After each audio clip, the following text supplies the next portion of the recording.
Today we're talking about something that I think will be a lot of fun because I think you and I both are lacking these skills here. Listen, I agree. Okay, I agree with you, but I don't want to be put into the same boat as you. That's fine. Because you don't need to. I would imagine in my head. I think you're a better based off haggler. of what I know about myself and what I know about you, that I'm bad too for sure. But I imagine you are way worse than me. Oh, for sure. No offense. Without a doubt. Without a doubt. Because I can't even imagine you wanting to get into any sort of confrontation. I feel like it would just immediately be like, well, that's kind of expensive. And he's like, well, sorry, well, that's the price. And you're like, well, okay. Well, it depends how bad I want it and how much it costs, Jared, or you just walk away and not even bother with the haggling part of it. Yep. Where the guy's like, and the guy would be like, hey, come on. I'd just be like, nope, I'm good. I thought we were just starting. Right. Let's do this. I'm ready to play. And you're like, although no, you also do have more experience. Well, maybe that's not true. If I would have taken full advantage of my 6 months in China, then it would be different. But I didn't, I went to this place once. Literally, the more experience I have than you is that I went on a week and a half vacation to Morocco when I was, 13 and bought one pair of shoes. Haggled them down. You got some Converse, that's my right? experience, yeah. Buying a pair of Converse at 13. How do you want to do this, dude? We could just go straight into it. Do you want to start it properly? We can do whatever you. I'll give the people an introduction. Why not? Even though there's no music, let me just take a couple deep breaths. Get in the.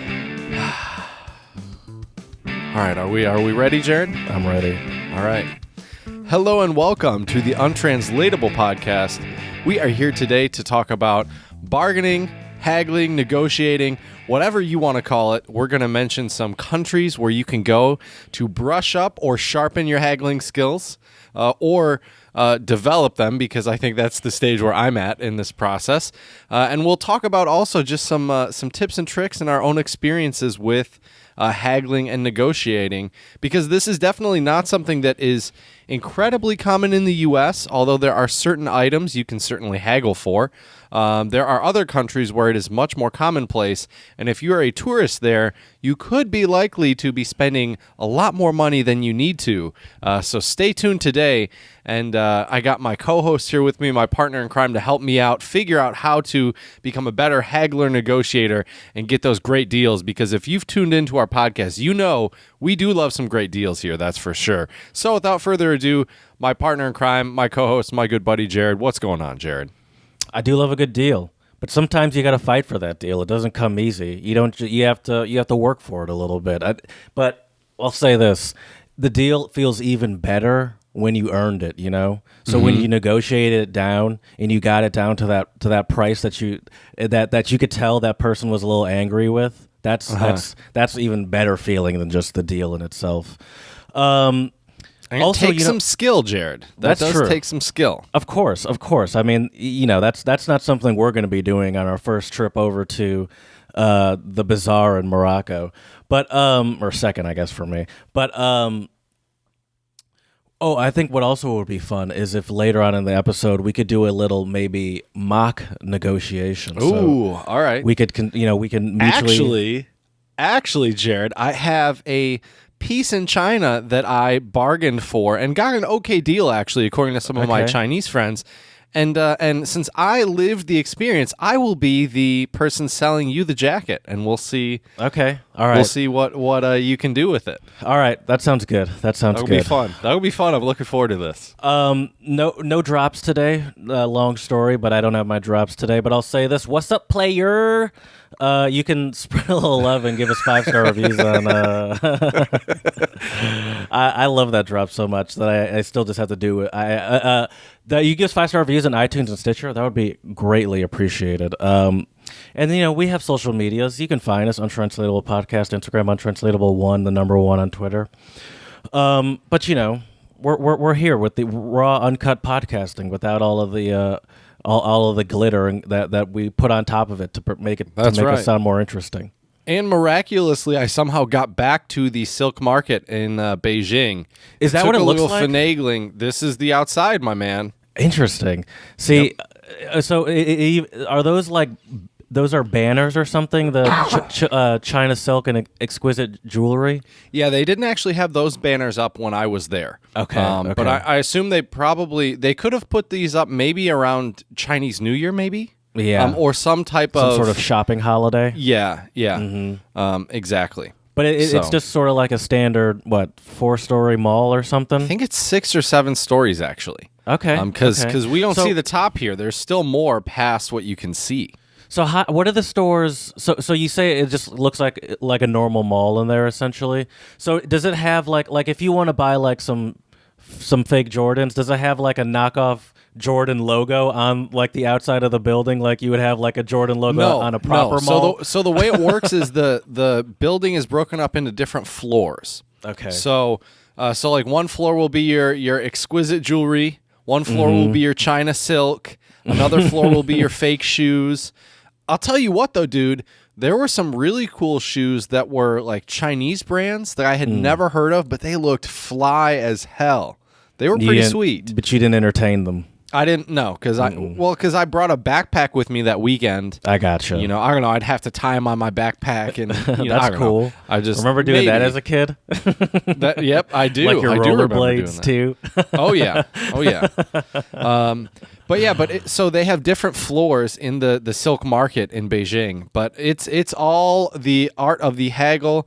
There was also a Russian market I went to in Beijing, kind of similar. How do the stores? Each floor has a specific genre of stuff. But then how do sellers differentiate themselves like from the storefront? That's a good question, to be honest. I mean, I guess it's just they're kind of in like blocks. So like here's a store. It's like a block. Here's a store. Here's a store. Okay, but they don't actually have any like names or no. They're all it's signage. all just knockoff. Well, the signage would be like it might say like I don't know, like deluxe Shoes. watches or something like that. Exactly, gotcha. just like some generic or exquisite jewelry. Something like that. Their signage is just as generic as the product they're selling. Yeah. But you go there and you can get those great deals if you know how to negotiate. And I only bought one thing. I was looking for a jacket, and we went into the store. Annabelle, our guest from one of the earliest podcasts we did when I was in the Czech Republic, many episodes ago. Yes, she went with me. It was actually her idea, and I'm so glad. She always has such great ideas when she travels. She's a lot of fun to travel with because she knows how to travel, how to she also find cool seems places. I don't want to say fearless, but like she's down for anything. Oh, she's fearless. She's straight up fearless. But yeah, it's like you have an adventure. Let's go for it. Let's try it. Yeah, I get that vibe for sure. Right. And it was just so cool watching her negotiate with people because one of the first places we walked by was like a cashmere shop. And because Beijing's not that far from Ulaanbaatar in Mongolia is where they get a lot of really good. That's where you can get some really good quality cashmere. And if you're smart, you can get it for a good deal. And so it was just so entertaining watching Annabelle, just the way she would talk to these older Chinese women that were trying to sell her stuff. And she was like kind of complimenting them. And, and it was really entertaining to watch. Do they speak English well? They speak. You can tell that a lot of the ones who I think are a bit older, who've probably been working there for a while, they have their I would say they're like business English down. Like they have their numbers down. I was gonna say they can rattle off numbers. Yeah, they have their numbers down. They have like the phrases down. You probably wouldn't get into an off-topic conversation about something totally unrelated to selling their goods. Right. You wouldn't ask them about the history of one of the emperors in China, because they probably couldn't explain that in English. But tell you how much something costs and all that. But stuff. They can throw prices at you, no problem. Yeah. Oh yeah. And negotiate too. I mean, I saw some of them that were really good at negotiating. But probably my favorite thing I witnessed though when I was living in China was seeing people who knew the people at the places, and they didn't even need to negotiate because they were homies. So they would just get it for a good deal. Right. But it was really funny because I think because some of these people, you could tell like it was like a regular, because a lot of them were like Chinese. So they'd come in, they'd greet the person, and then they'd look around for a minute and they'd give them stuff and they'd just toss the money down. And it wasn't even like a negotiation. And I'm sure they just already knew what the price for those things were. Or, pre-agreed upon price. Right. I bet you, now that I think about it, I would bet that their English, I mean, you don't even really need, other than the numbers, you don't even really need to speak English to properly negotiate. Because you really, do need some persuasion skills. Sure, like, but I good feel like price, good deal. I feel like, stuff like that. as the seller, it's like you can more tell how they feel. Like all you need to know is how they feel about your price, Right. So it's really more just the body language of like, it's like, oh no, Right. right. Like you can really just do it kind of with facial expressions and noises. Yeah. You don't really need to be like, think I don't know about this price. Well, could we negotiate a little bit lower? Like you could just be Right. like, like push it up or like, down. Or like you don't really need that many words. Right. Well, 70 to 80% of communication, I think, is based on body language. Yeah, really. you got that from Hitch, the Date Doctor. You better believe it. With Will Smith and Kevin James. No, I actually read it in one of my second language acquisition teaching methodology books. Okay. Well, that's where they got it from, I guess. Because Maybe we it's do true. talk about that in my speaking and listening class, actually. We do talk about body language and stuff like that once in a while. We did more so when I was actually in China, because there are certain like things that like in China I had, and I think it's just because as a country you tend to be a bit more packed closely together. So the idea of personal space isn't really as big of a thing over there as it is in the US. And so like that was one aspect of body language I had to explain to my students was, if an American backs away from you, it's not because you did anything. In theory, it's not because you did anything to offend them. It's just you might be getting a little too close than what we're used to. Yeah, I think that's the same in some European countries that I've been to too. Like they tend to like talk to you like right in front of you. Right. Like, well, in France, I'm pretty sure they do, don't they? I can't say for sure which ones this happened in, but I certainly know that I've been in countries where it's like the person is like inches away from your face, just having like a normal conversation. Right. And then like us Americans, we're used to like, we kind of naturally social distance a lot of times. Unless you're at the bar, that's a different story. That's true. And you're all yelling at each other, right? Inches away from each other. That's true. Hey, didn't you say you had some more questions from your students? We should get into those. Oh yeah, I got lots of them. This seemed like a pretty good batch because you were texting me nonstop as they were coming in. I was, yeah. So the great thing about this semester, because it's a speaking and listening class, and because I am the one teaching the entire grade, I get to choose what we talk about and what we don't talk about. And just for those of you that don't know, what and who are you teaching? So I'm teaching freshman level students in China speaking and listening, so English speaking and listening. And I had these students last semester. I have a few more students this semester. I have, I think, about 220 students, if I remember correctly. And we meet. So we meet three times a week, and it's each class gets basically 2 hours of like lecture / discussion with me, which is a lot of fun. We've been. I found a really, really good textbook that I've been using this semester called "Practice Makes Perfect." Conversational English. So it's you just found it yourself doing some research. Yep, just doing some online research and looking up different books and reading this one, reading that one, trying to think about which ones would be most practical for my students. And the biggest challenge I've had so far this semester, Jared, is that the level of my students varies a lot, because I have some students who I'm pretty sure grew up with fairly wealthy and well-connected families, and they went to some of the best schools, had great teachers. And some of my students have British accents. I kid you not. I'll call on them and they have a British accent.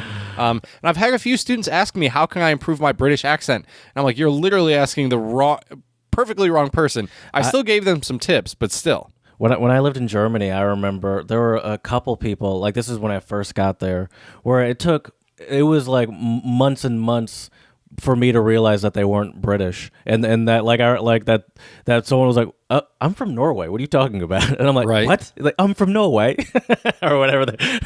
Yeah, I had the same thing happen when I was in high school. We had an exchange program, or like a sister school, I think, with our high school or something, and they flew over from Germany. And this blonde German woman comes and sits in our class, and she was like the supervisor, the director, and she sits down, and then she sits down, and it was in our German class, so we were like practicing German, speaking German, and then my German teacher actually asked her something in English, and she answered and had the thickest British accent, and my brain just took a minute because I just didn't know what was happening. I was like, because I had heard her speak German, and she had, she was German, and then she answered her, and she's like, "Well, I'm not even going to do it because I can't even do the accent justice." But it was just so crazy. Yeah. So maybe she was some sort of spy or something. You're like, oh my god, maybe she's gonna speak Russian next out of nowhere perfectly. Right. Flip through her 6 passports is my favorite. Her thing. real name's like Katarina or something. Espanova. Right. I was like, what? I thought you said your name was Julie. Yeah, that's what I told you. Right. Idiot. Exactly. All right. What were some of these? So you tell them to just candidly ask me anything. Yeah, Yep. AMA, ask me anything. essentially. Yeah, so I take about, and it's actually honestly probably my favorite 5-minute activity I do with my students. And sometimes we take 10 minutes because if they have good questions, and a lot of these questions I can ask the students then, like what is their opinion. So it's a good way to get them talking, which I like. And they're participating, because I have 60 to 80 students watching these live lectures. Sometimes, Jared, I feel more like a live streamer than I do a teacher right now. Yeah. Just because I'm getting like notifications up the wazoo in the chat. My students can also post reactions, so I'll get like thumbs up and smiley face. That's funny. It's really like you're awkward. on Instagram Live or something. Right. That's kind of what it feels like sometimes. It's your boy, right? AMA with Chad on Fridays. Hit me up. Exactly. See, it's so funny that you say that. Yet, I bet you, if you actually put your mind to it, you could really transform our Instagram into something big, because you do essentially Instagram Lives multiple times a week. That's true. Maybe we do need to. Yeah, I wonder how that would work. That's. Yeah, that's. No, I'll have okay. to. We all know it's not going to happen. It's just fun to think about. Right. All right. Let's hear some of these questions. So the first thing that boggled my mind was I had a student ask me about how history is taught in the U.S. and I asked the student, "What do you mean by this?" And that's one of my favorite questions to ask them, because then they have to elaborate and really explain things, right? And he said, Well, last semester you mentioned we did U.S. holidays, and I was talking about Thanksgiving. And look, I'm going to keep it a buck. I'm going to keep it real with my students. When we were talking about Thanksgiving, I said, look, this is what they tell you in public schools in the U.S. This is what actually happened, to the best of what we know. And so, what they tell you in public schools about Thanksgiving is it was this happy holiday where the Pilgrims and the Native Americans were sharing food and having this nice feast. I think that's when the Americans or the Europeans discovered America, and they brought gifts for the Native Americans, and then in return the Native Americans had a feast together. Right. They tell it as this really kind of almost hippy dippy, like happy rah rah type of. It was a great new time. friends, right? And that is not what happened. The Pilgrims and the Native Americans, I'm forgetting the name of the tribe right now, but they did not get along. For numerous reasons. And although the Native Americans did help the Pilgrim settlers, and had they not, the Pilgrims would have died off. But the main gift that the Pilgrims brought was diseases also. Yeah, they diseases, didn't mention that part. Diseases, weapons, which also brings more violence. Not that, there weren't issues and squabbles and wars between different tribes, but still, I mean, you bring guns and that kind of stuff, that's a whole nother ballgame. Oh, for sure. For sure. And all that stuff. But anyways, so they asked me about history, like because, in China, they teach history in a very interesting, I'm just going to put it that way. They don't teach but history. They teach it in a similar way that we teach it here. Exactly. They have everyone has their own versions of history. I mean, every country is like that. Exactly. And we're no history different. Is taught by the victors, as they say. For sure. You read my mind, Jared. I was actually going to say that. So I thought that was a really interesting question, because I wonder, what what the student really thinks. And they're smart, so they're careful what they say too. They're not stupid over there. They're very aware, I think, of their system, but they also know how to live in the system, just like I think a lot of Americans do. But anyway, so I thought that question was interesting about how history is taught in the U.S. And so that just we discussed how.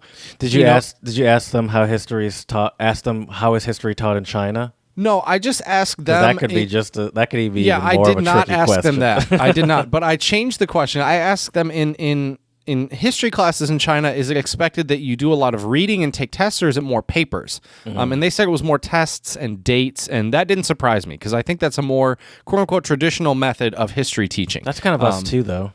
Well, yes and no. I think at least when we were kids, I guess, not in college and stuff. In high school. I was asking them more about high school, right? Because I don't know. I'm not sure if they have to take history classes, and I'm not sure. I'm gonna have to ask my students that, Jared. I'm glad we had this talk because now I can ask my students some questions. I'm curious. Remember my history classes in high school, like American high school, when I was a junior and senior year.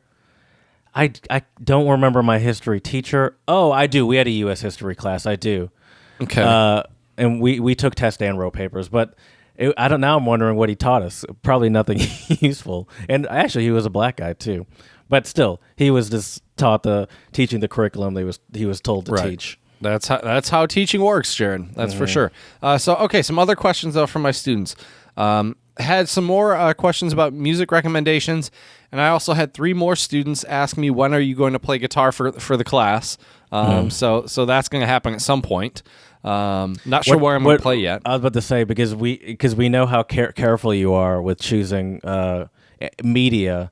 So is it going to be like the wheels on the bus or something? That's right. Happy birthday. Twinkle, twinkle, little star. That would be hilarious. Ding, ding, ding, ding. Right. And just pretend I can't even plplay at all. Yeah, you're like looking just at your completely hands. out of tune. Oh, wait. Yeah. Let me try again, and you start over again. Hold on. Nope. Wrong note. Right. But yeah.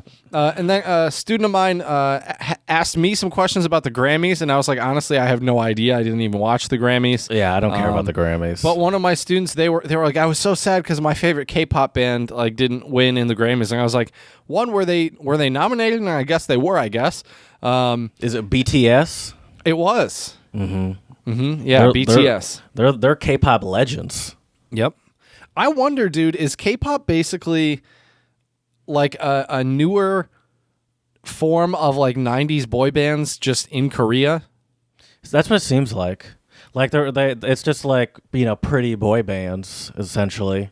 But doesn't each of them always have like one of them's like the bad boy, and then you have isn't that a thing? Because I feel like for sure was in the U.S. wasn't it? I can't speak to K-pop that much. I don't know the members. I do know Epic High though. That's another popular K-pop group that I learned about when I was in Germany. But yeah, that's certainly a thing in America, where they all have to fulfill some sort of character, like the bad boy, like the good guy, There's a clean cut one, or like the one that's from the country or something, right, a little rough around the edges, maybe. That's not used to the big city life. Oh man, yeah. So I imagine it's the same. Yeah, that's how you got to market it, So I imagine the K-pop is the same thing. They all have their little personalities. I will say though, I'm excited. I foresee the lectures this week involving a lot of music, because the topic of the book chapter this week is discussing likes and dislikes. And so I'm really curious to find out some genres of music. What I might do is I might play some music for my students and play some kind of crazy stuff, play some really goofy kind of wacky country music, maybe some really heavy metal. And some random stuff just to see how they react, and then get them to talk about if they like it or they don't like it, and give me some reasons why. As I hear this, I feel like I can understand why you would be hesitant to play your guitar in class. Just hearing that, I'm like, I don't know if even if I could play the guitar competently, I was like, I don't know if I'd want to do that for students. It kind of makes sense why you'd be hesitant to do that. I get it. Well, I'm more hesitant actually that what's going to happen, Jared, is once I start playing, it's just going to become karaoke hour, and I don't want to, I don't want to. I want to keep my online class on the rails as much as I can, Jared. I'm curious about the tech setup. When you do your classes, do you use this mic? I don't. No. Okay. No, I use a headset just because it's easier. I asked because I wonder how you're gonna plug in, or is it just gonna be you're gonna. I'll probably just play acoustically. Okay. Probably just play acoustically because that's also the best way in terms of latency. Because the sound, the voice. If that's the other thing, do they want me to sing? Because I'll put it this way, Jared. I can carry a tune. I would not call myself a singer. Let me put it that way. But would you want to sing for your students? I mean, I wouldn't. I don't really care. I've done it before. You're in a position of authority, and I feel like if you sing in front of them and they have certain opinions on your singing, you're going to lose some of that place of authority. They're going to be like, well, Jared, how much authority do I really have, bro? I mean, they're miles away. You're on a computer 4,000 miles away. Yeah, what am I going to do? Throw my computer out the window? And hey, stop eating over there. Stop eating. Right. Pay attention to me. That's a good point. Any other questions you want to talk about before we? Well, yeah. So another interesting one that came up, and I have an inkling this might relate to a conversation I had with a colleague a couple years back. I had quite a few questions actually about the LGBTQ community, and also I had a student ask me what my thoughts are on gender fluidity. Which I was like, how do you even know that term? Number one, and I don't texted understand Jared why that's surprising to you. Well, because, Jared, I mean, this is definitely something that I think we see in the media here in the West. But in the East, and one of my students even said this too, especially in China, they just tend to have a bit more traditional and more conservative values. Now, obviously, that doesn't mean that everyone is like that. And I think a lot of younger students are maybe a little bit more open-minded when it comes to some of that stuff. But I had a talk with a colleague of mine a couple years back, and she mentioned that a couple students approached her in confidence and basically came out to her as gay or lesbian. And I think it's because students know, and I had to teach my students what this phrase meant, Jared. I had to teach my students what the phrase means, like, I'm not here to judge you, or I'm not here to judge them, because my students were like, what does that mean? And I was like, oh, that's a good question. I had to actually think about it for a minute. That's an American thing to say? I'm not judging? Right. I think so, or this doesn't come from a place of judgment, yeah. And I was saying, is it, in China, is the idea of judgment way more acceptable? So it's like, why are you telling them you're not judging? Because you are. Right. Well, I think the thing is that in China, it's just a more hierarchical structure. Your elders say something, and I've heard my students straight up tell me, my parents told me this, and I really didn't want to do that, or I didn't agree with it, but because it was my parents, I just did it. I had a student tell me it was their dream to publish books of Chinese prose, like poetry. And their parents said, no, you are going to go to college, and, at least she is becoming an English teacher, so she's using something with language, and she can teach poetry at some point, maybe, depending on what level she teaches. But anyways, and she can still write it as on the side and stuff. Right, but when her parents said it, it was like, well, this is what my parents say, and they're my parents, and I have to respect them. Whereas I think in the U.S. we have a lot more of a fuck off type of attitude sometimes, even with parents and authority. I think there's also sort of a level of bravery here in the U.S. for like, good for you for doing what you think is right for you, even if your parents are telling you to go get some office job. Like, good for you for not listening to them and doing what you think is best for you. I feel like that is right.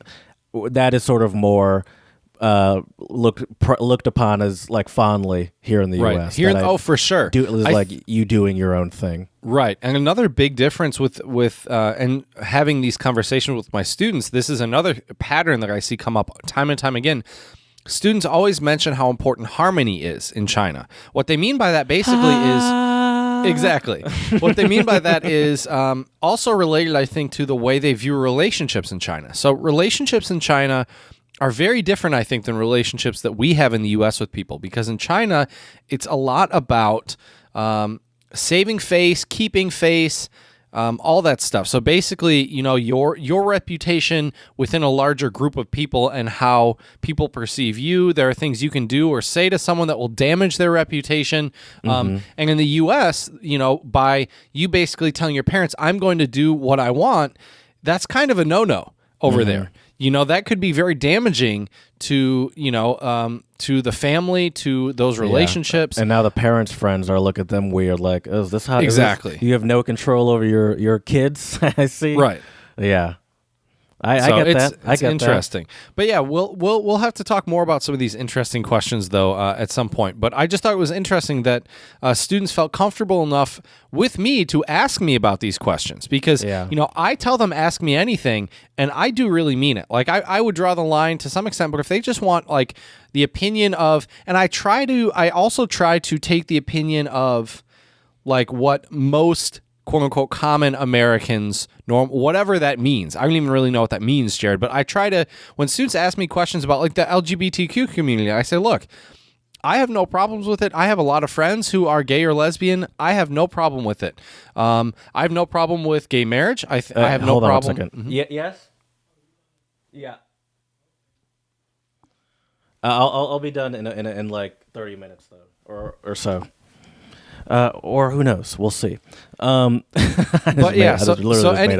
though, Jared, the last thing I wanted to say was I just thought it was great that my students feel comfortable enough to talk about such topics with me. And I have no problem addressing them. It also kind of bums me out a little bit because that, like, especially the people that are like coming out to your teacher or to their teacher. Where it's like, that really makes me feel like you must not have anywhere else to go if you're going to like a visiting teacher, essentially. Right. But yeah, I'm how often do you do this AMA all the time? Like it's not just a one-time thing? Well, I asked my students. I initially did it last week just as like a fun icebreaker activity. Also, I use it, to be honest, to gauge, to see how my students will interact with me, which ones are comfortable speaking. Because I had some students where I asked them questions like we were talking about introducing family members, and I wanted them to practice using third person. So having them talk about their parents or their brothers or their sisters. And for some of the students, apparently, they just weren't comfortable doing it. I straight up had one student tell me, I'm sorry, that's a secret. What they meant to say, I think, was it's too personal. And I don't want to discuss it. Sure. But they just didn't know how to, it always amazes me how students of English can express themselves. And a lot of times if you're a teacher and you're just a little bit open-minded and flexible with language, you can understand what they mean. And so it's sometimes kind of funny when stuff like that happens. But anyways, Jared, I think you know what time it is. I do. Although my untranslatable watch, this is the one time I took it off my arm. Oh, that's true. That's true. So, well, it is time for some untranslatables, Jared, which are idioms, proverbs, sayings, axioms that don't always translate on a one-to-one basis into English. And since we've been talking so much about my students in China, I've got my Silk Road backdrop today. I'll get us started with a Chinese untranslatable, Jared. We'll see. I'll probably butcher the tones on this one, but here we go. Ji han yi zhi bu han bao, which means the full do not understand the hungry. It's like you can't understand.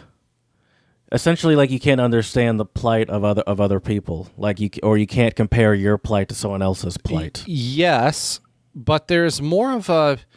What would you call a person, Jared, who is full? Like a flourishing, rich. Okay. And what about someone that's hungry? So the rich don't understand what it's like to be poor. There we go. Yeah. Yep. There we go. Yeah. Which I think is pretty true. Great. I think that's a perfectly said untranslatable right there. And I feel like that applies very well to American politicians. You see some of these super wealthy ones, and they're like, we can't raise the minimum wage to $15. I'm trying to do my best Mitch McConnell here. That's not very good, but yeah. Well, and then the whole point of a lot of the, like the whole goal, especially of these right-wing politicians, which are the full ones, is to sort of play as like this, as like they understand the everyday person's plight. I care for the working people. Yeah, exactly. Or like right. Hey, listen, my dad was a carpenter or something like that. Like somehow, like trying to is trying to Appeal relate to to the those everyman. folks. Yeah, Right. but really they don't they really don't understand. Right. My first untranslatable is let's do this Peruvian Spanish one. Lo de ellos fue choque y fuga. Hit and run is what it is. A hit and run. And it's not like our hit and run, right? A hit and run. It's not a car accident where the person drives away. Okay. drives away. A hit and run. Is it when you steal something? No. Well, let me put it this way though. It's not. I think it is a play off of the actual hit and run. Is it like getting a great deal and then leaving immediately? Actually, I'll say and it's hit and run, but it's actually, if you literally translate it, it's oh shoot, I forgot, and then I just closed it. My memory sucks. Hold on. Here it is. Their thing was crash and flight is actually what it is, but hit and run. But When it's something fails epically, then no, and once again, okay. let me be clear. Okay. This is like, so this is a play off of the actual idea of getting into a car accident and running away. So it is like that idea, but put onto something else, essentially. So let's say let's say you're at a bar, you're at a club, and you find yourself dancing with a lovely lady. Next thing you know, fast forward to the next morning, and you hit and run, or yeah. is that what hit it and quit it? One night stand, yeah. One night stand, Hit okay. and run. And that's funny. Okay, there's all sorts of memes now that have like hilarious new terms for a hit and run. Oh, really? Or a smash and dash. All sorts of different That ones. sounds yeah. like you're breaking in or robbing someone. A smash and dash. Yeah, you're right. When I think of smash and dash, I think of someone breaking into like a convenience store or like a fast food store Right. and just opening the cash register, taking Right. out all the money and running away. Right. There were just all sorts of funny ones though. All sorts of funny ones. That's hilarious though, Jared. All right, one night stand. Well, hey, maybe maybe if you bargain for some good deals on a fake Rolex and some nice fake suit or a custom tailored suit for dirt cheap, you can find some right, pretty just keep going. ladies. Just keep going. All right. My next one for you is we'll do an Arabic one. I decided today, Jared, I wanted to push my limits a bit, and I haven't done Arabic untranslatables in a long time. Obviously, neither of us can speak Arabic, so we both are not qualified to try it. But here we go, Jared. I mean, we can't speak any of the languages we do this with. Well, German. Okay, we can speak two of the languages we do this with. I feel like our grasp of Spanish is okay enough to make Don't it stop sound saying we. okay. Maybe No? for you. Okay. Maybe for you. Don't. I think whatever Spanish person just heard me say that Peruvian Spanish untranslatable would probably disagree. That's fair. Okay. Anyways, let me give you an Arabic one. Ali Mayer al Sakr Yushwi, which Why means did your voice get deeper? because that's my Arabic voice, man. That's how you say it. I don't know. You got like a little bit deeper there. I had a friend in Germany tell me that my German voice is deeper. Okay, maybe that's just what happens when you speak a foreign language. Maybe. Maybe. All right, Jared. This Arabic untranslatable means whoever doesn't know an eagle, grill it. Jesus. If you don't know an eagle, grill it. Basically, whoever doesn't know an eagle will try to grill it. Maybe would help. Like if you don't people are very uncomfortable around something. Like don't like people are very untrustworthy. Essentially, someone around strange new things. Unknowns. Not really. Don't trust you're- unknowns. No, you might say this, Jared. I might say. I'm trying to think. Maybe one of my students asks me a very offensive, inappropriate question. They say, Why are you so ugly? yeah, why? Well, I did have that one student ask me if Hey, I'd why gained you some weight over the holiday break. But say a student says, why are you such a terrible teacher? And I might be like, whoever doesn't know an eagle, grill it. Oh, okay. So it's like, Like I feel like I get what you're saying, but I can't give you the. So it's like it's don't talk about don't just talk about something you don't really know what you're talking about. Essentially, Kind of. I would say it's more about the person. I would say, I'm not the world's greatest teacher, but I have enough experience to say I'm a it's like decent essentially teacher. saying I'm better than you. Not quite. Or it like means more. How you someone Let that me- has no experience gonna tell me I'm good or bad at something. Essentially, Okay, you're getting warmer. So we would say then you don't know. you don't know your ass from your elbow. I guess you could say that. Say it that way. I would say more so, Jared. You don't know who you're dealing with. Okay. You don't know who you're dealing with, right? Okay. Like, so I feel you. So My last untranslatable is Icelandic. Ik kem alveg af fjulum. which means I come completely from the mountains.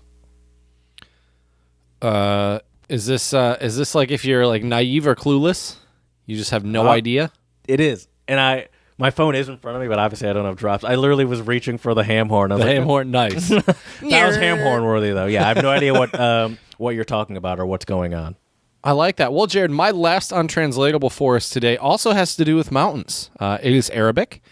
Ya Jabal ma yusakriya, which means, "O mountain, no wind shakes you." Is that just saying like you're very strong in your opinions?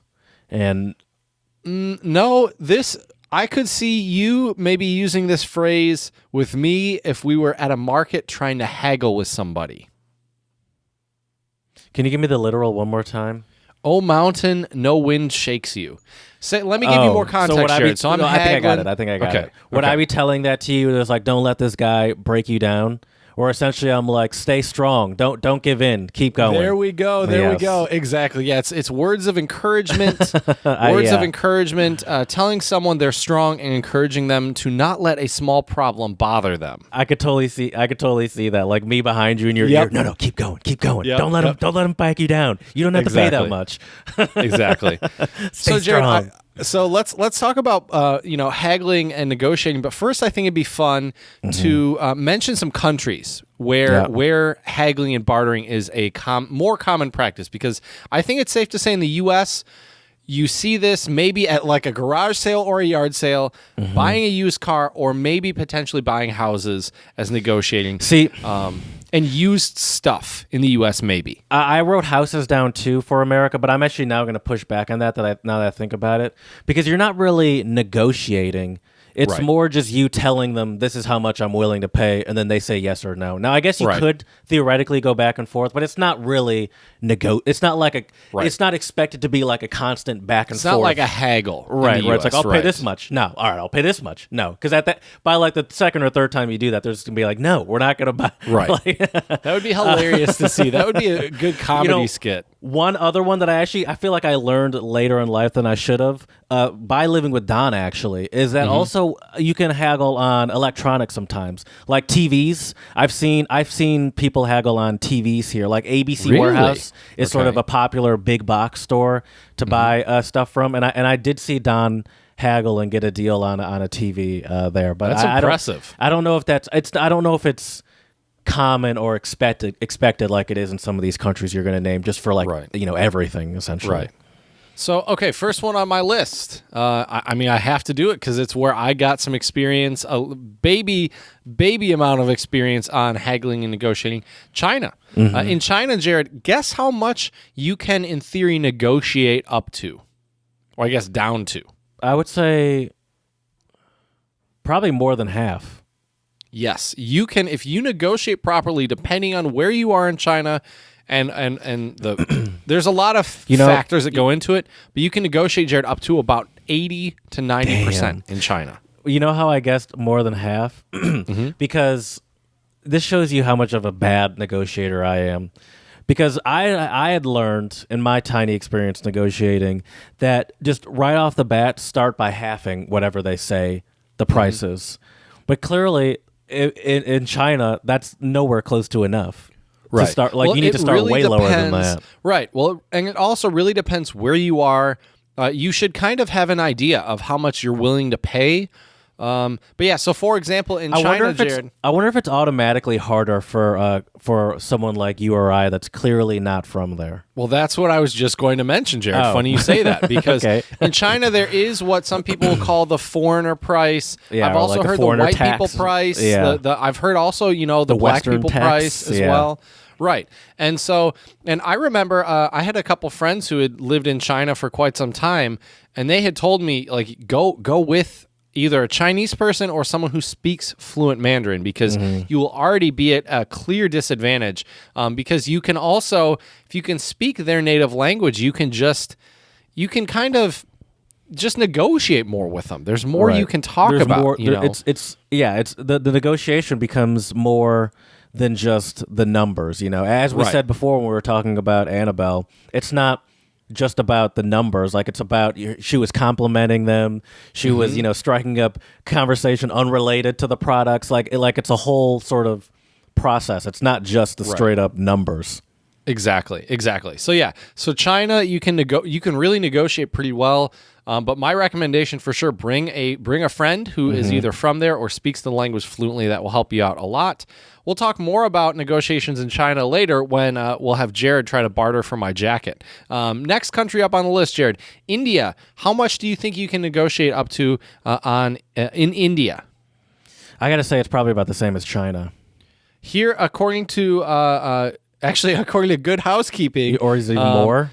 is negotiate up to about 70%. Okay. Apparently, everything in India is bartered over, even pieces of fruit. Visit a number of stores to get an idea of pricing and try for 75 off in the first instance and never accept less than a 30% discount. Yeah, well, I have heard of people from like people immigrating to the U.S. From obviously other countries and getting into what some Americans might feel like is awkward situations where like the person's trying to haggle on something that's never been a haggled upon thing here in the U.S. Right. But sometimes I think that actually could even work. Maybe. I think that could work. But yeah, okay, that makes sense. India. Can I name one? The one where my experience haggling is, and as I said, I don't know if this was in the podcast or not, but Chad says I have experience, but the experience is me on a week and a half long trip to Morocco when I was like 13 or 14. Maybe I was 15. I was a child. And I purchased a pair of Converse All-Stars on my own. And we bought some other stuff, but that was the thing that I purely haggled on by myself. And I felt like I got a good deal because I got a better deal than my sister, but and that was really my main goal, is to just do better than my sister. But in hindsight, I probably got raked over the coals anyway. Well, it's funny you mention that because a buddy of mine who has done some traveling in Morocco, I believe also Tunisia and also Egypt, they mentioned that in a couple of those countries they would have a local driver drive them around. And the driver would actually go in and get stuff for him because he could get the local price, not the tourist price. We actually did that too, but I think that like the me getting the Converse was less like the point wasn't really for like, all right, we're trying to get the best deal here. I think it was just for the experience. I think for sure. Like my parents were like, yeah, go haggle with them. See how that, like, it wasn't really about like, all right, we want this, let's get the best deal. It was just like, yeah, go have some fun. It's go more see what fun you can for do. the experience. Exactly, for sure. exactly.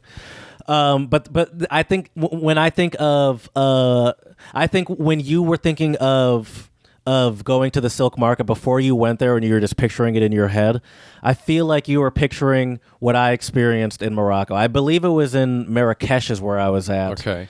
It was probably more like a bazaar, right? Yeah, it was outside, and there were a bunch of like stands and sort of like that, in sort of that bazaar area where it's partially outside, partially inside. Kind of, Right. and it was really cool. It was really cool, and I think that is what you like. That is what I picture and kind of hope for when I think of these sort of open like these haggling situations or these negotiating situations. Right. Yeah, if you look up just Marrakesh Bazaar, you can see what it looks like. And there's actually, and now that I think about it, in Tanzania they had a similar sort of. When I was in Mbaya, which is a super small sort of village, they had a much smaller scale than Marrakesh because Marrakesh is a big city, but they had like a sort of bazaar setup as well. And I wasn't really buying stuff, but I imagine the negotiation was probably there was probably a lot of expected haggling and negotiation there too. Right. You know what this also reminds me of, actually? I'm looking at some pictures of the bazaar in Morocco. This also, in some ways, just the way the items are set up and everything, it kind of reminds me of some of the markets in Ubud and Bali. And there were also some really cool ones in Kuta in Bali as well. Now, it's all the first kind of tip I would give anyone who goes to some of these bazaars is, or markets or whatever you want to call it, is if you see something, don't be worried that, that is the only one of that thing, because most likely if you walk around enough, you'll find a duplicate. Might be in a slightly different color or something, but you'll probably find essentially the same thing. Multiple times over. Exactly. Not even like you'll find one other. You'll find the same thing multiple times. Now, here's one thing, though, Jared, I wish I would have actually bought a couple more of while I was in Bali, was the tank tops over there. I don't know what type of cotton or material they use, but it's just super breathable, and it's perfect for like summer and warmer temperatures. I wish I would have bought a couple of those. And I think that's the other thing. I think if I would have bought a couple of them, I probably could have negotiated for an even better deal, which would have been really nice too. But Bali, it was fun to see people negotiate. And an interesting tidbit about these markets in Bali, Jared, I think it might also be like this in China, but I could be wrong, is I know at least in Bali, it's good luck if you're one of the first customers to buy something from them. So sometimes, you mean? Yeah. Okay. Yeah, so if you get there really early in the morning, you'll get sometimes you can get a special deal. Yeah, because it's kind of good luck. And a lot of it's good luck to give the first person a good deal, essentially. Right. Okay. Right. So that's kind of a cool when tip. You were in Bali, did you negotiate on stuff? Yeah. Oh, yeah. I negotiated a couple times. And I also, a couple of them I had to walk away from because I was just like, you know what? I know where I've paid at other places, and that's just more than I want to pay. So I walked away. Let's real quick get into your favorite part of any podcast that we do, the tips. Okay. What are the tips for successful negotiating? First thing, know your price. Know your price. Know how much you're willing to pay. Exactly. Exactly. And how much something is really, well, maybe this is bad advice. Not how much something is really worth, but as we said, how much you're willing to pay for that thing. Exactly. Yes. Exactly. And then I would say, also make sure you know that you're going into a haggling situation. Yep. Well, that's the other thing, is that if you, especially I think for a lot of Americans, if you travel to a foreign country, you walk by a stand in Thailand or in Bali or in China or in Morocco, wherever, and they say, maybe they hold up something. They hold up, I don't know, like a nice poster. Right, like a scenic view of the Great Wall of China. Right, they show you this poster and they say 200 yuan. And I say, I would only pay 50 for that. And you keep walking. But then they say, oh, okay. If you say that, you should really turn around and buy that thing. I don't think it's good manners. I don't think it's appropriate as a tourist to say, I'm willing to pay this. And then I think if you say you've engaged Yep, now, exactly. you've engaged in the the haggling process. Exactly. Just don't if you don't engage want them it, if you don't want say it. anything. Exactly. Yes. Just say no thank you and keep walking. But once you say I'd pay 50, it's like, okay, so you will pay 50. Yeah, that makes perfect sense. Yep. But yep. I mean that's just a cultural thing. Is you have to know don't, because I think especially for us Americans, we have such a fear of not coming off as polite or insulting someone. Right. But you have to understand the culture. So if you were to say, oh, that's too much, thinking you're just being polite or something, or I don't want to pay that much, then they'd be like, oh, okay, then how about this much? And it's like, oh, I didn't realize we were doing that. I don't want it. It's actually what it is. Right, exactly. The other tip I would give, Jared, when you're doing any shopping in a market like this, where there's a lot of negotiations and haggling, is you got to kind of look disinterested a little bit. Yes. Because if you look or And also be very careful what you say to your friends as you're walking around, because if you say, I really need a jacket, and they overhear you. Yes. Yeah. Don't seem interested in anything you're buying. Yep. That is for sure. That is for sure. And I think kind of along with that, as far as like this mindset you have to have, I think is confidence. You can't like, you have to speak confidently, and you can't sort of let them sort of out talk you. If you let them lead the deal too, you've already lost. Yeah, you have to be willing to push out numbers. You can't like wait for them to just keep giving you numbers. You have to confidently be like, this is how much I'm paying, kind of thing. Yep. And I think what goes along with that, and you've said it before, but we might as well just, now that we're saying these tips, you have to, and it's not you have to be willing to walk away. You have to walk away. Yep. Well, you also have to approach any type of situation like this with what we've talked about before on the podcast, an abundance mindset. You have to go into that knowing that you don't really need this thing. Mm-hmm. You know, you don't really need it. It's okay to walk away from it. You might even be able to find a better deal somewhere else. There really is an art to the walk away too, right? Because that is sort of your like. It's the ultimate power move. Is your final stand as far as the negotiation goes, right? And once you committed to it, you can't then be like, turn around and be like, so you do want to do this? Like you have to walk away and have them come after you, or walk away. Yep. And be like, all right, I'm not getting it. Another level to that, and this I think does require some delicate people skills a little bit, is knowing how to walk away. How to also keep your cool, but also still be respectful and polite of that other person. Yeah. Especially if they've done something that might, to your view, be a bit disrespectful. Let me give you an example, Jared. So when I was at the Silk Market with Annabelle, there were numerous times where I was just kind of looking around killing time because she was still in the cashmere shop getting some gifts for her friends and her family. And so I'm just walking around and I went into this one place to, I think it was to take a look at, pants, because you could get like custom tailored, like nice looking slacks that were pretty sharp. So I was looking at them, and I told the woman straight up, I said, look, I'm not going to buy anything. I'm just looking. I'm leaving Beijing tomorrow anyways. Maybe I shouldn't have even said that. I should have just left it and I'm just looking, because when I told her that, she said, oh, no problem. We can, what time do you leave? We can make it in time, which I'm sure they probably could have, because it seems like they have their tailors working 24/7 at those places. There was a place that I was intending on going back to buy a couple custom tailored suits.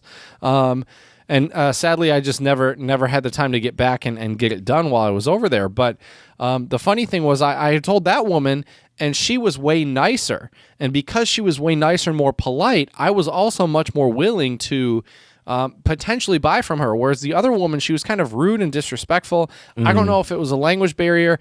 As I went to leave, before I had told her I wasn't going to buy anything, she like grabbed me. Was like, you sure you don't want to like grab me? And for me, I was like, who is this lady grabbing me? You know what I mean? Fight? Right. But you have to keep your cool in those situations, because a lot of times it's a different cultural environment. You're not used to it.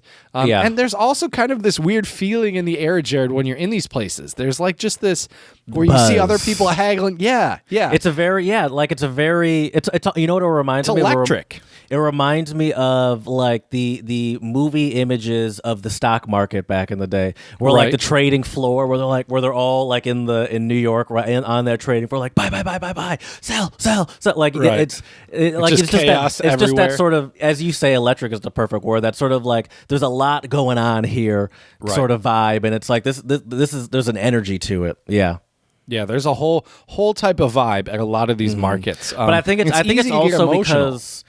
also because you know that anything you're going to look at or be interested, you're going to have to engage. You're going to potentially have to negotiate. I think also for you as someone that's not used to it, it probably internally energized, like even if for sure, even if it's not in the environment, it's in you, because you're just like sort of hopped up a little bit on like, all right, I'm going to have to go in and how am I going to do this and what I'm going to say. Right. Where it's like if you're a Chinese person or you know wherever you're from where they negotiate, it's probably no thing. It's like this is how I buy. Yeah, this is how I buy everything. Right. The other thing too is tip I would give is be very aware of the currency where you're negotiating, because I think a lot of Americans, some of us are not the best at mental math or trying to figure out what something is worth. And I will say, all I will say about this jacket I got, Jared, is when I did the math, I was already happy. I was still happy with the conversion rate. That's all that matters. And when I talked to a couple of my Chinese friends, they were also like, yeah, actually you did pretty decent. Yeah, so, Jared, we've good. given some tips. Should we put our practice to work now, Jared? Are you ready? Let's do it. Are we going to do the jacket? Yes. So, Jared, I want to paint the picture for our listeners here. So everyone just go ahead, close your eyes, just take a couple deep breaths. Imagine you're in Beijing, China. If you pull up, you hear the beeping of the taxis outside. You see numerous people walking in and out of this like 6-7 story building, and you're with your friends and you're ready to buy some stuff. But since you live in China, there's no urgency where you have to buy anything today. But fall is coming, Jared, and it's getting cooler out, and you didn't bring any fall jackets. So, you're thinking about it, but you don't have to buy anything that day. And you're walking around the silk market in Beijing, and you're seeing different stores. Oh, that's a nice Folex right there. Some leather shop. Okay, I can get some belts, maybe a couple nice pairs of boots if I need to. Some exquisite jewelry for my fine new Chinese lady friend I've met over the weekend. And now I walk in, and here's a jacket store. Your friend stops you and says, "Oh, is that Canada Goose?" I don't remember if that's actually the company, but it's that one. I think so. Fancy, With fancy the patch. company. We call it a $1,000 jacket. That's what we call it. Exactly. So we walk in, and then this black. You probably won't be able to see it because of my your background. dumb I can kind of background. see it.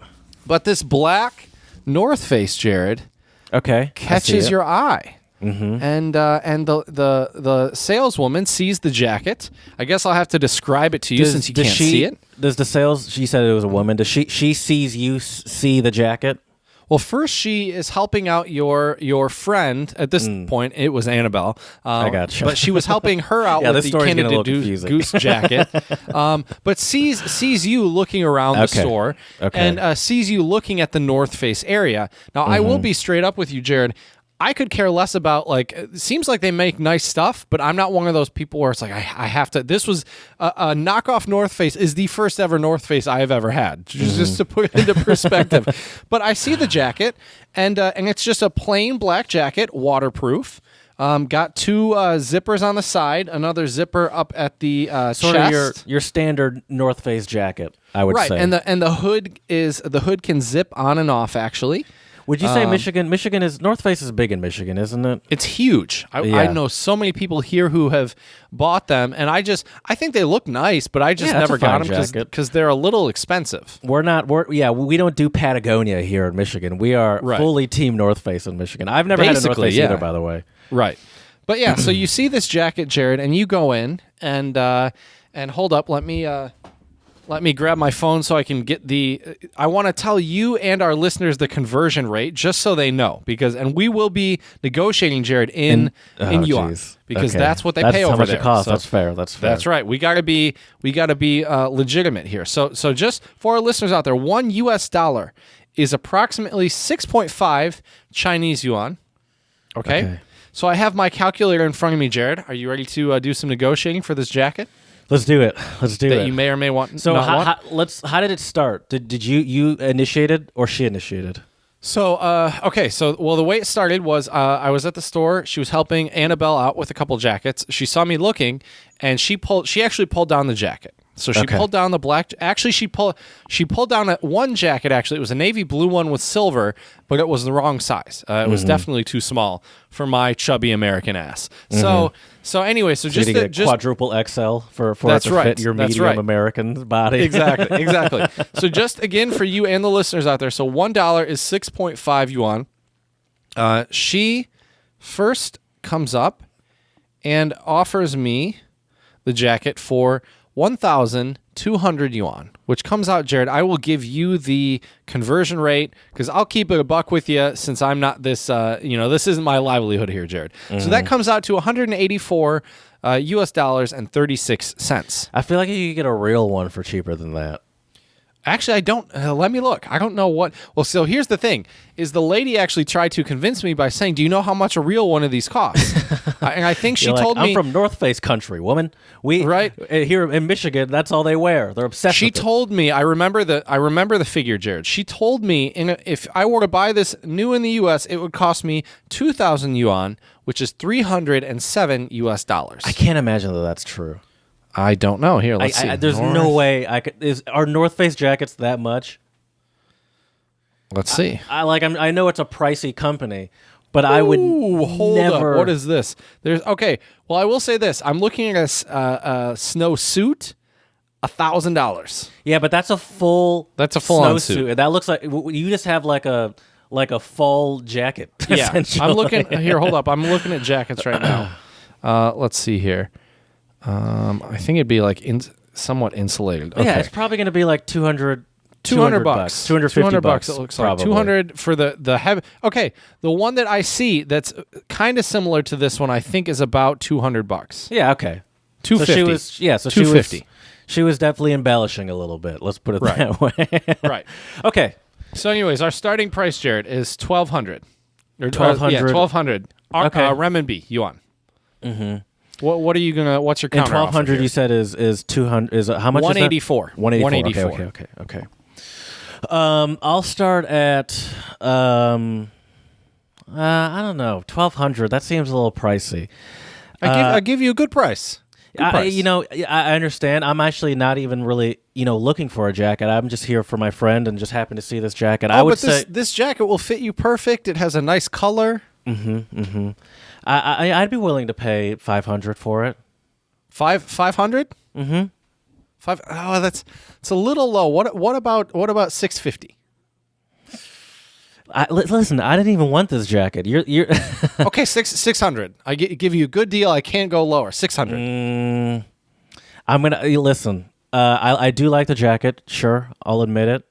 I'd be willing to pay 550. Oh, hard bargain. Hard bargain. How about 575? I think I'm gonna have to stick with 550 because I wasn't even planning on buying a jacket. So if you can't do that, that's okay. I understand because I don't even really want the jacket anyway. I thank you though. Okay, 550. Mm-hmm. Okay, deal. Okay. All right. So Jared, you ended up paying $84. Okay. How much do you think I actually paid for this jacket? You paid less than that? I should have started lower, shouldn't I? You should have, yes. All right, let's do this again. I could tell by how easily you gave it to me that I'm like, oh god, I started too high. I thought about it too because I was like, oh, but I said as I started, I knew I messed up because I remember I said it's got to be more than half. So half would have been 600, but you said like 80-90%. Really, I should have started at like what 300. Probably. How much did you get the jacket for? 300. So I should have started for less than 300. To get to 300, you can't start at 300. Well, I paid $46 for this fourth face, I guess, fake North Face, South Face, right? South Face, $46. Well, I think the way it went down though, Jared, if I remember correctly, is I was also, this lady grabbed me as well, actually, as I was about to, because she went 900, and I was like, that's way too much. She said 800. I was like, no, that's still, and I said the same thing you said. I said, look, I'm not even like really looking for a jacket. I'm just here with my friend. Right. And she tried to pull she thought Annabelle was my girlfriend, and so she's like, oh, your girlfriend gets a nice coat, you get a nice coat, you'll look so pretty together, They're always trying to play matchmaker over there in China too, which I thought was adorable. Or like she'll say like, oh, your girlfriend will think you look good in it or something like that. Right. And so she was just like rapidly pressing numbers on her calculator, because that was the other thing is you don't want to, if you do say the numbers aloud, you need to be careful because some of them will get angry. Because you don't want the other customers to know how much you're getting stuff for. Right. You don't want to out them. It's going to mess up their game. So I eventually said, you know what? I think the lowest I would be willing to go, and I said it aloud because I was a newbie and I had no idea. I said, look, I'm willing to pay like maybe $200, $250 for this jacket. I was hoping to get the jacket for around $20 US, which I didn't, I ended up paying more. But anyways, she said she wrote $300 down. and she said, "What's the lowest you can do?" And I told her, "I told you the lowest I could do is like in the 200s." I said, "What's the lowest you can do?" And I was about to walk away, and she said, "Look, this is as low as I can go." And I was like, "You know what? All right, 300. All right, you know what? It's a nice jacket, and it served me well while I was over there. I wore that thing everywhere while I was in China." You know what makes me so mad about negotiating too is when you get that price that feels like you got a good price, and they're like, "This is the lowest I can go." It's still not. And it always makes it seem like you almost got, like, they always make it seem like you got one over on them, you know, where it's like they probably got a fine, like on their side it was probably a fine deal for them, right? But they always sold it to you. They always have like this exasperation, like, "You've broken me down. Listen, I'm not going to be able to give my kids dinner tonight, but fine." Yep. That is, yeah. But see, there is a level of skill / acting that's involved with it, Jared. But there's also, I think it's also really important to mention that a lot of these people, they're not trying to swindle you. This is just their livelihood. Yes. You know, and this is also just the culture. Like, there's no offense on either side, really, when this happens. I don't think so. Well, there shouldn't be. And that leads me to the next point, which is whenever you are bartering or haggling or negotiating, if you can, try to keep it light and fun. You know, and sometimes, like, I know at least in Bali and what I read as well in Thailand, a smile can go a long way. Yeah. So if you just look unfriendly and look rude and impolite, you might be getting that same kind of energy back at you. Or even, like, if they tell you a price, almost like laugh and be like, "Oh, come on, really?" Right. Right. Or you could even say, I thought you liked me." Yeah, you know, I thought we were friends. Right. Well, and because they'll use that on you. Yeah, they'll totally use that on you. And also, something about Haggle land is also the land of people calling you buddy, the land of people calling you my friend. Boss. Yes. I heard boss a couple times. A lot. I remember in Morocco, there was a lot of my friend. Oh, I'm sure. my friend. Yeah, I'm sure. There is a lot of that. And I was, first of all, I'm a child. We're not friends. Right. But yeah, so there, it is like this, like, I think what another part of the haggling is that, I think that's actually a great tip, is the politeness. That goes part a long of it. way. And pretend in that sort of, I don't want to say fake, but like that friendliness is right. Key. Well, and with that friendliness, Jared, use that friendliness to help you create a reason to get a discount. What I mean is, you know, tell them, "Oh yeah, I'm looking for some gifts for my," and I think if you could say like, "Oh, I'm looking for some gifts for my mother or my family or whatever," if you add that kind of personal element to it, you can say, "Well, well, what if I buy this other thing?" You know, that's where I saw Annabelle do so well at the cashmere place, and she got a killer deal for a bunch of stuff. So that's actually an interesting tip.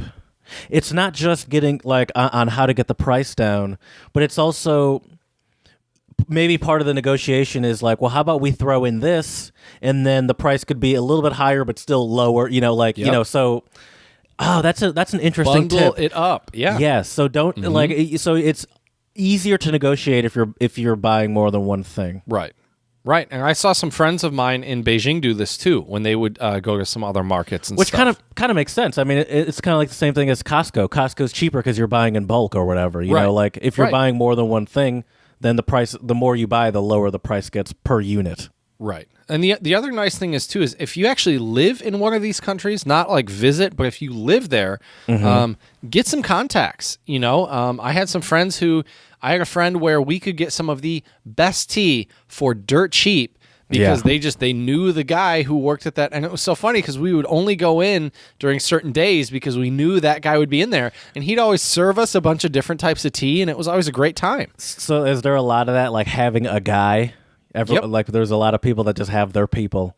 Yep. So if you were to like maybe be there for longer and actually get to know more Chinese people, you could be like, "Hey, I'm looking for I don't know." I was working on finding a suit guy while I was over there because you can get. I have heard cheap. that before. Yeah, and there are a lot of places, and there are a lot of places that can make you suits from scratch, essentially. Yeah, custom made, and they had everything, Jared. Crazy fabrics, cool patterns, great cool colors. Liners. Yep. And they could make it for you in about a week. Yeah. And or some faster places if less. you're willing to pay Yeah. for it. Exactly. But yeah, the other biggest tip though is obviously, and we've said this already, but I think it's still important, is walking away. Yeah. You got to be able to know your limit, know your price, and if they're not willing to budge, just say thank you, but we can't agree on the price, and say I'm going to take my business elsewhere. Not much else to do. I remember my dad was buying a car when I was a kid. This was before we lived in Germany. And, I'm a car nerd. I love cars. So the idea of getting a new car is always exciting to me. And he is the master of walking away.